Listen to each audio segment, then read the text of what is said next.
Hi, Carolyn Kearney here at Powell Arts, and I'm standing with Chet Highsmith, who is going to be his two pieces in our It Is Written show, which will run from now through October 29th with a special preview during the Collingswood Arts and Crafts Festival on August 19th and 20th. I knew it would come to me. Chet, can you introduce us to your piece? Yes, this is Like a Queen, okay? He's treating his daughter just like a queen. Mm-hmm. This piece was derived from a photo on Facebook. Mm-hmm. And at that time, this was me and my daughter. That's so cute. At that time. So the photo went viral because his manhood was questioned for doing this. And yet... And the comments kept pouring and pouring. That's what made it go viral. Yeah.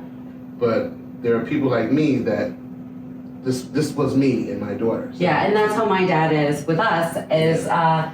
What's so funny about that is they say that the way that you treat your daughters is how they will learn to interact with the other men in their life. Yes. And so to treat her like a queen means she's going to have the self-esteem to know that she can have a safe and productive relationship with someone who loves her and values her. And that's one of the things I really love about your work.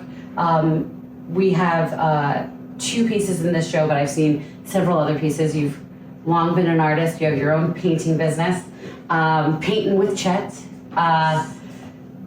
And your work is highly narrative, which was perfect for It Is Written because there are a lot of different ways we tell stories. And we say it is written, and the obvious thing to think is it has to have the written word in it. No, because there are lots of ways we tell stories. It Is Written just says, these are the things, these are the collections of our humanity that we tell in stories. Yes. And I think that you are terrific at doing that. Thank you. If you look closer, her shadow, I gave her a crown. Yes, I love that. And hence why I call it Like a Queen. So, Because we all should treat our daughters and all of the women in our lives like a queen. well, thank you. And I think that one of the things I find beautiful that's happening now is that it's like there's all of those, that merch that says, not fragile like a flower, fragile like a bomb. Mm-hmm. And so we're thinking of the strength in all genders a little bit differently, that the strengths may present themselves differently, but doesn't mean you're not strong and not valuable and all of those things. Right. So you are a very detailed painter. You have very expressive faces. They always tell a story. When you're approaching a piece, how do you start? How do you, you have your photo, how do you start? What do you think about? Well, that's the first thing that I do think about. I do like, to tell a story in my work. Mm-hmm. And then lighting has a lot to do with that totally makes sense. how I, go at a piece. And that's pretty much it. I just want to make sure that it tells a story.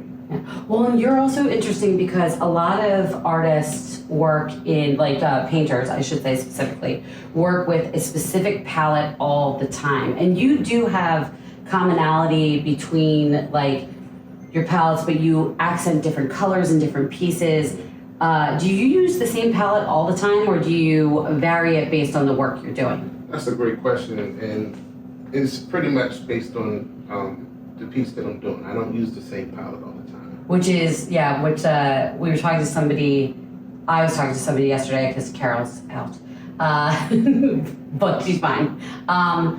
She was saying that she has used the same palette since she finished her training and started going out in the world, and then only recently introduced some more fluorescence and things like that in that. But I do find that interesting looking across your work that you can tell, because you also do pieces that are more monochromatic, right, that do all those kinds of things. I also think it's really funny how you incorporate messaging within the shadows. And so it's so funny that you said that you think of light, because we tend to think of light as just bright sunshine, but light is actually about a whole spectrum. Yes. And you use the shadow and spectrum of that very effectively. When did you start doing that? How did you come up with that? Well, I learned in school to look at shadows, look for light in the shadow. Yeah. Because if there's not light in them, they become a flat mass. It becomes flat. And it doesn't read as something that's gradiated. It reads as a solid object that's about to go and pull your thing down. So, in doing that, your mind takes you other places because there's different color within the light and the shadow and certain dimensions and shapes. Yeah. You know, and that's what pretty much makes this step down and this step come out. Yeah. You know, I was saying for here, it's just not black and white. Yeah.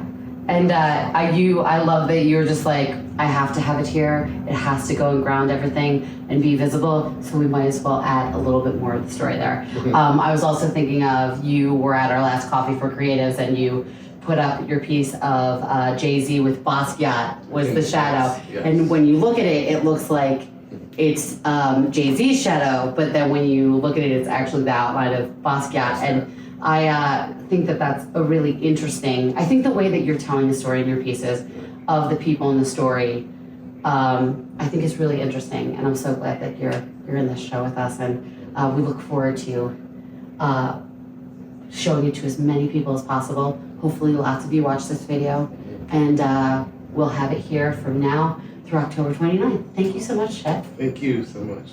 Thanks for having me. We're glad to have you. All right.